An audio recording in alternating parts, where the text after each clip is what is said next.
Ayan. Bigla naman siyang namatay ang live ko. Ay, ang aking ano.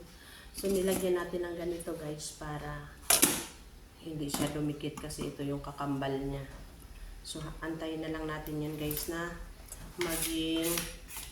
mag-dry siya. Tapos, saka natin ilagay sa doon sa ating lagayan.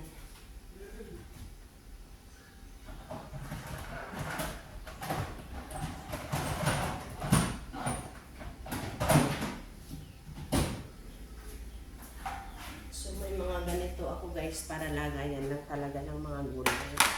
Next, kailangan nagsimula na tayong magkalat dito. Tuloy-tuloy na natin yung pagkakalat dito. Ayoko na magkalat sa ibang lugar ha. So, dito naman tayo. Ano na tayo? So, kailangan natin siya. Ipiling natin guys.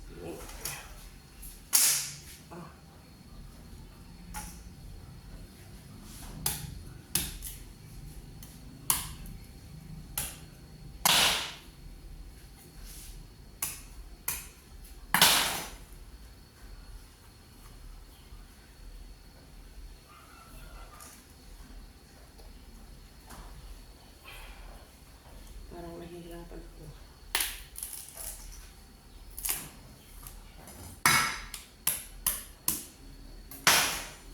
Ayan, so napiliin natin guys. Ayan. Tapos ito, hindi na natin papipiliin.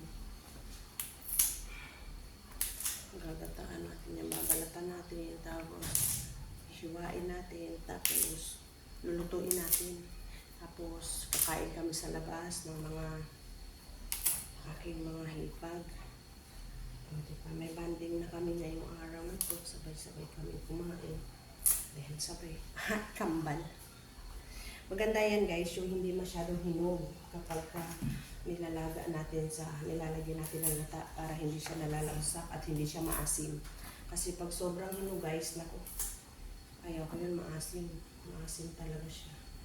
Kaya dapat hindi siya huminog ng maigi. Sana okay lahat siya.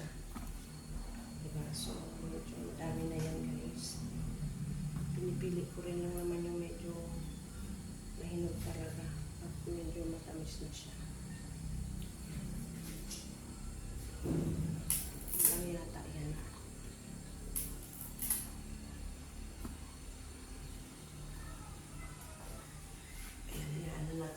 Siya ng maigi at lutuin na naman natin ang ibang luto.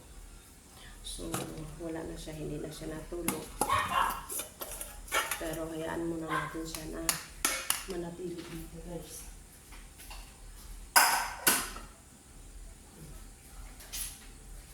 Kasi dito natin ilalagay na sa akin.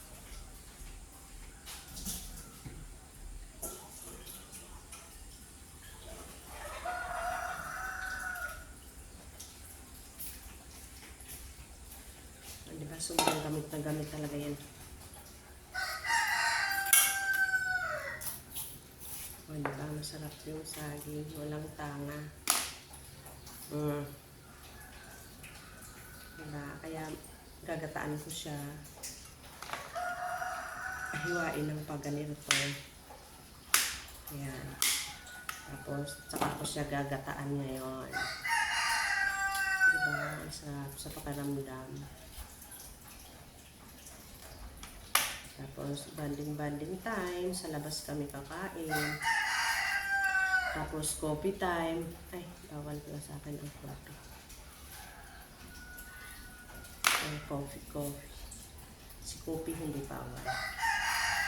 Ito lang yung aking mga alpores. Wala silang pake sa ginagawa ko. Kasi, hindi ako ngumunguya. Pero, oras na ngumuya ako, sigurado din ako na magbangunan ang mga yan. Kailangan lang nilang ngumuya. Ganyan. Bukas, ang trabaho ko na naman ay magpaligo ng aking mga alagad. Mga alagang aso. Ang hirap kaya guys mag-alaga ng aso.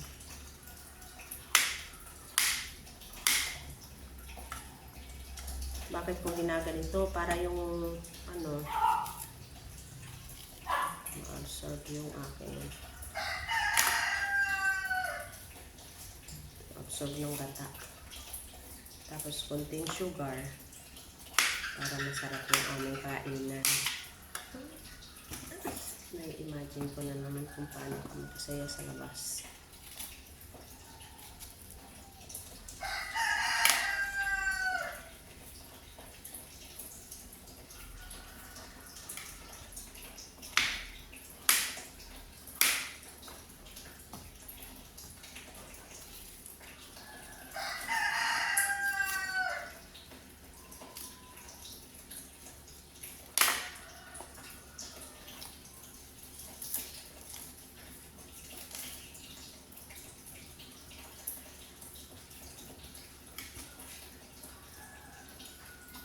Yung aking asawa nasa labas. Hindi kasi ako makatulog kasi napakainit. Ay gusto ko maligo mamayang hapon kasi pag naligo ako ngayon, ang init pa rin mamaya. Kaya ayaw ko maligo muna mamaya na ng hapon. Magtatrabaho na lang ako ng ganito dito. Maigi pa.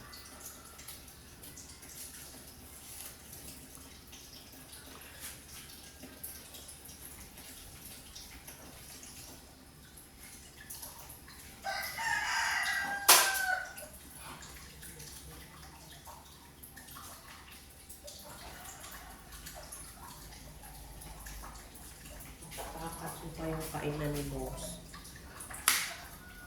Ay ni Cassie pala.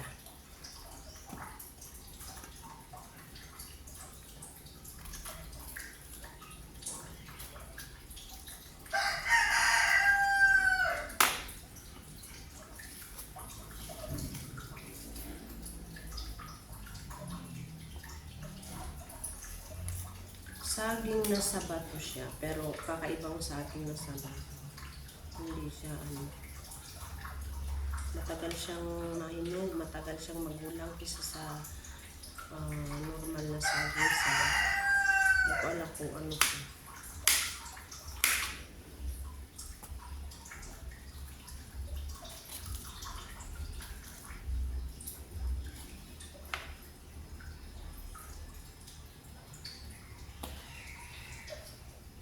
Mahirap pala talaga pagka medyo kumain siya kaya hinog.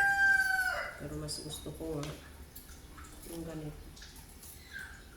Masarap ko pag may lata, malinamnam. Hindi yung sobrang katamis-tamis.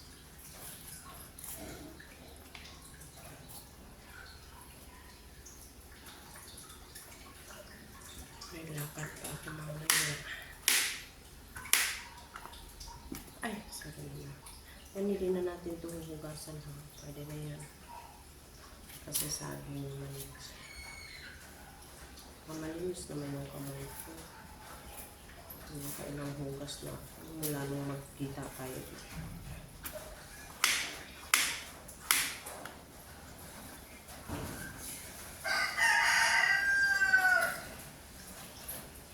Ang dami kong ginagawa sa araw-araw guys. Akala nyo lang wala akong ginagawa dito dahil dalawa lang kami.